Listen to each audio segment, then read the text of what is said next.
Maka dengan sebab itu, saya sendiri hari ini bersama dengan Parti Amanah Negara, saya ingin menyatakan kepada saudara-saudara sekalian, Tuan Haji Muhammad Sabu, saya sendiri, Tuan Haji Khalid Abdul Samad, Tuan Haji Izham, Dr. Zul, Dr. Muhammad Attar Ramli, Dr. Maria, dan lain-lain. Kita daripada parti yang susah, kita beralih kepada parti yang makin susah, semakin susah, cari susah. Kenapa saudara-saudara sekalian? Saya ingin menyatakan pada malam ini, kalau kami nak senang, kami boleh pilih parti dalam rakan-rakan yang lain. Kalau kami mahu lebih senang, kami boleh pergi kepada parti yang boleh menjanjikan kami bulan dan matahari. Tetapi saudara-saudara sekalian, kenapa kami menubuhkan Parti Amanah? Kenapa kami memilih perjuangan untuk menubuhkan Parti Amanah? Kerana kami sayangkan perjuangan untuk membela rakyat seperti mana yang diajar oleh almarhum Ustaz Fadzil Nur dan Tok Guru Ni Aziz. Ini jawapan yang saya ingin berikan kepada saudara-saudara sekalian. Kalau saudara masih lagi bertanya, kenapa kami meninggalkan Parti Islam Malaysia PAS? Tuan-tuan sekalian, Tuan Haji Mat Sabu, tidak ada lagi tempat, tidak ada lagi jaminan di mana tempat dia boleh menang bertanding. Saya tak fikir lagi di mana saya akan bertanding. Rakan-rakan daripada Parti Amanah, kami tak fikir lagi di mana kami boleh menang bertanding. Itu tidak penting. Yang penting adalah perjuangan untuk kita bersama menyelamatkan negara kita. Saudara-saudara yang saya hormati sekalian, orang tanya kita apa peluang Pakatan Harapan. Apa peluang kita? Saya ingin menjawab pada malam ini. Sebenarnya kita telah ada model. Sebenarnya kita telah ada contoh yang baik di mana sejarah kita menubuhkan Pakatan Rakyat juga suatu pengalaman yang manis. Walaupun ada pengalaman yang sedih di hujungnya. Tidak mengapa, tuan-tuan sekalian. Tidak mengapa.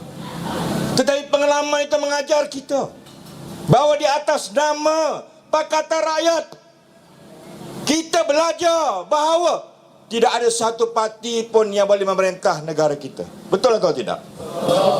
PAS tak boleh, DAP tak boleh, PKR tak boleh.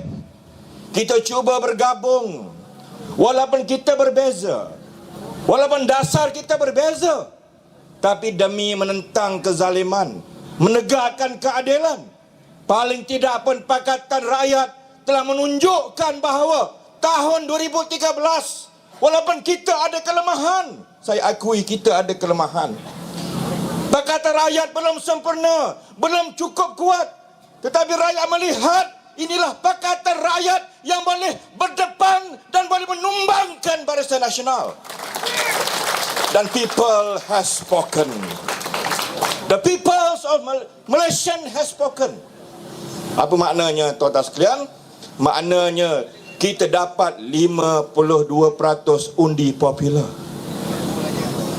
Kalau kita seperti negara Kesatuan Eropah yang mengamalkan demokrasi, proportionate representation, kita telah pergi ke Putrajaya.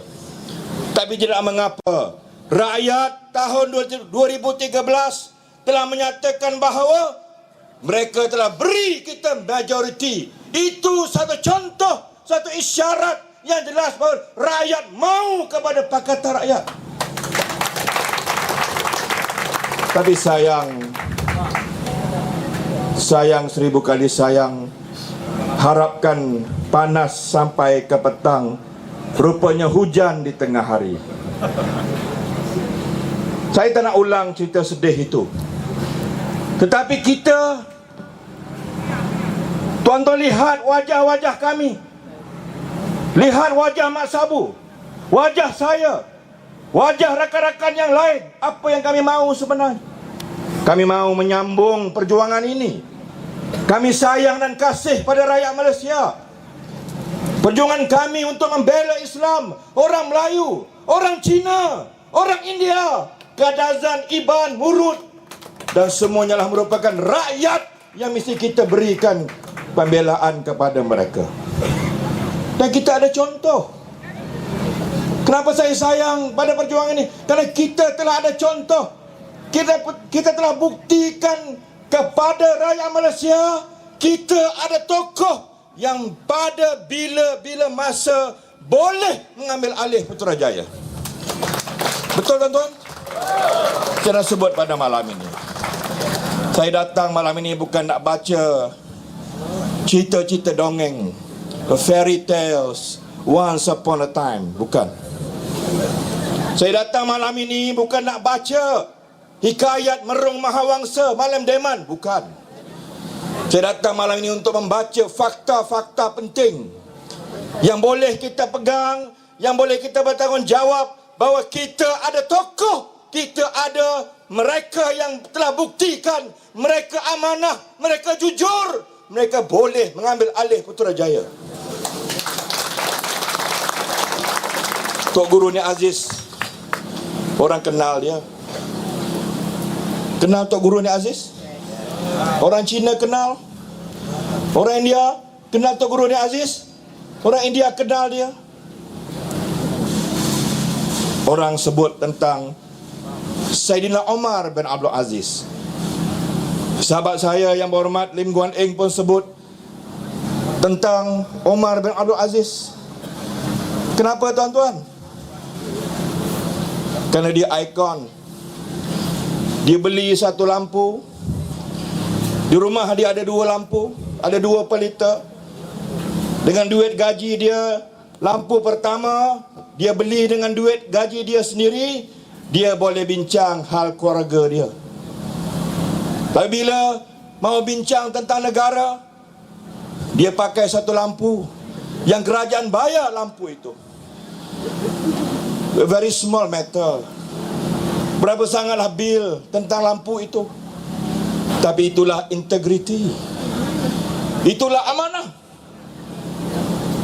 Bagi mewakili orang Islam, mewakili orang Melayu, atas nama Pakatan Rakyat, kita ada contoh Tok Guru ni Aziz.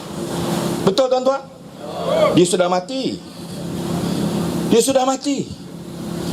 Tapi orang tahu cerita dia. 22 tahun sebagai Menteri Besar. Pada hari dia mati, saya ditanya oleh sebuah stesen televisyen antarabangsa. Pada waktu itu saya masih lagi naik Presiden PAS. Saya nak jawab. Dia minta saya beri kata-kata tribute saya kepada Tok Guru. Apa dia? Hati saya jawab. Saya kata, pada hari Tok Guru mati, itulah serbannya, itulah baju Melayunya, itulah kain plekatnya, itulah kasutnya, itulah rumahnya, itulah kereta peribadinya. Paling tidak, tuan-tuan sekalian, Tok Guru ni Aziz, bila dia mati 20 tahun lebih sebagai Menteri Besar, Tok Guru telah menunjukkan bahawa atas nama Islam, atas nama orang Melayu, kita boleh mengamalkan integriti. Dia tak curi duit rakyat. Betul? Kita ada contoh dari orang Melayu, orang Islam yang ada kuasa. Sahabat saya Lim Guan Eng yang berhormat, dia belum mati, dia masih hidup, dan kita mahu dia terus hidup. Ya, betul. Dari tahun 2008, lepas pilihan raya 2008, dia menjadi Ketua Menteri Melaka, Ketua Menteri Pulau Pinang. Saya berada dalam parlimen pada waktu itu sampai tahun 2013. Antara indikator yang penting dalam parlimen ialah laporan audit negara yang mengaudit perjalanan keuangan jabatan-jabatan kerajaan, kementerian-kementerian, dan audit negara juga mengaudit akaun kerajaan negeri. Saya berani mengatakan pada malam ini, setakat pukul 10 malam ini, ya, bahawa saya boleh mengatakan bahawa di sepanjang Lim Guan Eng menjadi Ketua Menteri Pulau Pinang dari tahun 2008 sampai sekarang, dia tidak boleh disabitkan dengan tokoh politik yang curi duit rakyat. Betul? Saya harap beliau boleh terus dengan reputasi yang baik ini. Beliau ada contoh mewakili orang bukan Islam, orang Cina yang baik, yang ada integriti, yang bila Putrajaya rakyat memberi kita peluang ke Putrajaya, kalau kita terus ada tokoh seperti ini, kita boleh menyelamatkan negara untuk orang-orang Malaysia, insya-Allah. Oleh itu, saudara-saudara sekalian, jauh dengan perangai, akhlak pemimpin-pemimpin UMNO Barisan Nasional. Mana pergi 2.6 bilion ringgit Malaysia? Mana pergi? Mana pergi? Rakyat susah bayar GST. Orang Melayu, orang UMNO malam ini mesti ingat, semalam keluar kenyataan marah nak pinjam 1 bilion, duit tak cukup. Anak Melayu nak belajar tak ada duit. Rosmah Mansur boleh senyum, menteri-menteri UMNO boleh senyum gembira. Anak bangsa sendiri nak belajar, beasiswa tak ada duit, nak pinjam tak ada duit. Inilah, tuan-tuan sekalian, yang boleh kita banggakan. Kalau contoh luar negara, saya boleh sebut pada malam ini kejayaan Erdogan di Turki, di mana dia pada hari ini, satu jurnal ekonomi antarabangsa yang saya baca, tuan-tuan sekalian, tahun 2002, di awal era beliau mengambil alih Turki, Turki berada pada kedudukan negara yang ke-111, negara yang terkaya di dunia. Turki memang kaya, tuan-tuan. Selat Bosporus itu saja kaya. Selat Bosporus itu adalah sumber ekonomi. Tahun 2012, 10 tahun, 2 penggal dia sebagai Perdana Menteri. Laporan jurnal antarabangsa ini menyatakan dalam tempoh 10 tahun, tahun 2002 Turki di tangga 111, tahun 2012 Turki di tangga yang ke-8 negara paling kaya dalam dunia, sebaris dengan negara-negara kesatuan Eropah. Erdogan diinterview, ditanya, apa rahsia tuan? Saya menunggu jawapan itu, saya baca. Mungkin Erdogan akan jawab, saya mungkin ada pemikir yang terbaik, saya ada think tank yang terbaik. Ataupun Erdogan akan jawab, saya ada satu syarikat GLC macam 1MDB mungkin. Tetapi Erdogan menjawab interviewnya dengan menyatakan rahsia kejayaan Turki ialah beliau, rakan beliau, kabinet Turki tidak curi duit rakyat. Itu formularnya, tuan-tuan sekalian. Walaupun Abraham Lincoln bukan seorang nabi, tapi siapa yang mengaji sains politik mesti ingat kata-kata Abraham Lincoln. Apa dia kata? Nearly all men can stand adversity, but if you want to test the man's character, give him power. Bagi dia kuasa, tengok dia macam mana. Berapa banyak duit dalam bank, macam mana bini dia, kereta dia, rumah dia. Dua contoh yang saya sebut tadi mewakili Pakatan Rakyat. Tuan-tuan sekalian, ada contoh.